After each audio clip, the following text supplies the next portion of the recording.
Hey guys, welcome back to my channel. I hope you're all doing well. Obviously it's a new year now, we're now in 2021. Obviously the year hasn't started as we hoped it would. Just want to touch on that quickly. If any of you do feel like you need someone to talk to, then my DMs are always open.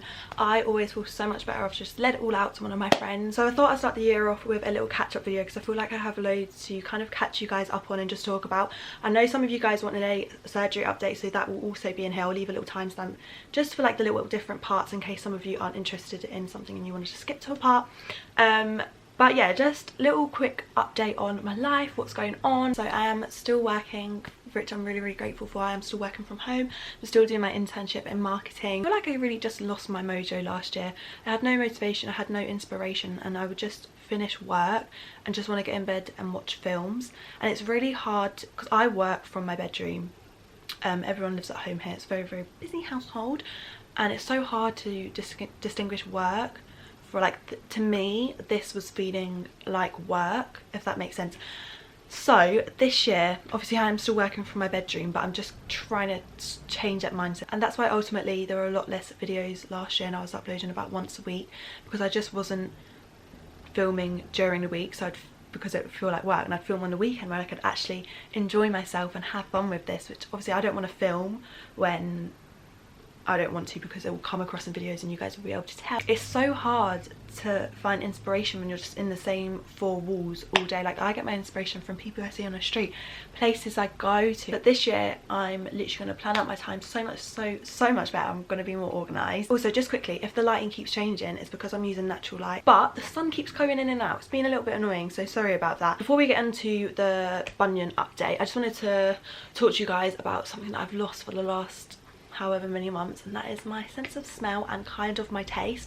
So back in March, I at the time didn't think I had coronavirus, but now looking back I think I definitely had it. But at the time, obviously the tests, you couldn't get tests like you can now, and the symptoms were not what they are now. So loss of smell, and they said it was a dry cough. I didn't have a dry cough. So after that I literally had no smell at all. Like, could not smell a thing, didn't have much taste at all. It was more like artificial flavors that I couldn't taste.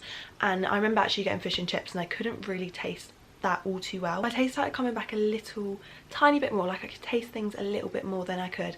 And then, right, I literally have no idea how to say this, so I might really mess it up. And then the phantasmia, I think that's how you say it, phantasmia, started kicking in, and that was awful. It was, so basically what that is a phantom smell. So you smell something that isn't actually there, and I've heard loads of people say different things for coronavirus. I went through quite a few different smells. So I remember having a smell of like burnt coffee, and I remember having a smell of kind of this weird smell, and it was really weird. It was like sweet chili, but not sweet chili, but it wasn't pleasant at all. Cadbury's chocolate is just a write-off. It tastes absolutely disgusting. Cheap chocolate, fine. Galaxy, fine. And there's a few other things as well that I'm just kind of like, this doesn't taste good, this is not enjoyable to eat. And I'm actually on a Facebook group, COVID-19 loss of smell and taste or something like that. I'll link it in the description box in case any of you do want to join it. There was a woman on there who had the exact same thing. She was like, I can taste Galaxy's fine, but Cadbury's is just vile. And I was like, it's just so weird. Like, how does this work? Like, what is different? What do Cadbury's put in their chocolate? Why does it taste like this? I wish I kind of kept a diary of when all these different things started to happen, because I can't really put like a timestamp on when it all happened. I just can't. I have like a rough idea of when it happened. At some point my smell started to come back, but not as it should be. So I can smell stuff, but I can't recognize the smell. I can't distinguish the smell unless it's something like garlic. I've actually been doing smell training where I kind of like blindfold myself and try and distinguish what the smells are, and I've been smelling like lavender, rose oil. I think it's called again, I'm gonna mess this up, parasmia.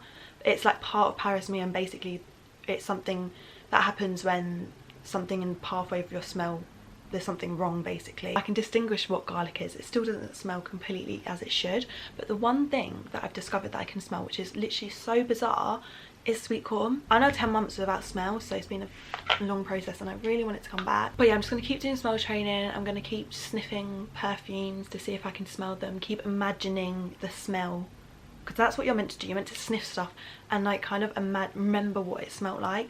And it's really sad as well because I always link smells to memories. Like when I smell a smell, it brings back memories, and like I don't think you take your smell for granted until you don't have it anymore. My taste is pretty much back to normal apart from chocolate, and there's some things like crisps and stuff that still don't taste the same, but my Christmas dinner I could taste completely. I just thought I would just include this because I know a lot of people are going through this. Just know that you're not alone, and yeah, hopefully, fingers crossed, we'll get our smell back soon. If any of you are going through it or you have gone through it and you've got your smell back, then please leave me a comment or drop me a DM, because it's just nice to have someone to talk to about it, especially someone who has their smell back. Let's get on to my foot. I did give some updates on my foot in my Christmas vlogs, although I know it wasn't like a proper in-depth update on how it was, where I am now, etc. I'm thinking I'm probably going to do like a 6-month post surgery update or something like that. So far everything has been absolutely fine. I literally was looking at my foot last night and I was like, it's so straight. So I was in that funny boot with the heel on, and then I got put in the flat boot, and I was told that I needed to wear that for 2 weeks, but I could try like other shoes when I felt like I could, basically. So I think I wore that shoe outside, and I wore it in the house for I'd say probably about 5 days. Drove my car within those 2 weeks as well with that little shoe on, and that was absolutely fine. Actually went shopping, and that little boot thing, I just wore like a normal shoe. I tried to disguise it by wearing an Air Force. I'll leave a picture on the screen here. I tried to disguise it by wearing a black Air Force and then black sock with that boot, because I was like, I took my crutch anyway because I knew that like walking around there it did start to ache a little bit. I haven't worn a normal, what you call normal, like a trainer or anything. I've literally just been wearing some fake Uggs. These are what I've been wearing. They're really soft on the inside, but the doctor didn't advise, like they didn't tell me you should wear this type of shoe. He just said normal shoes. It was actually my mum that advised me on getting like a soft shoe like that, so the shoe doesn't rub on the scar and cause it to go shiny like hers has, basically.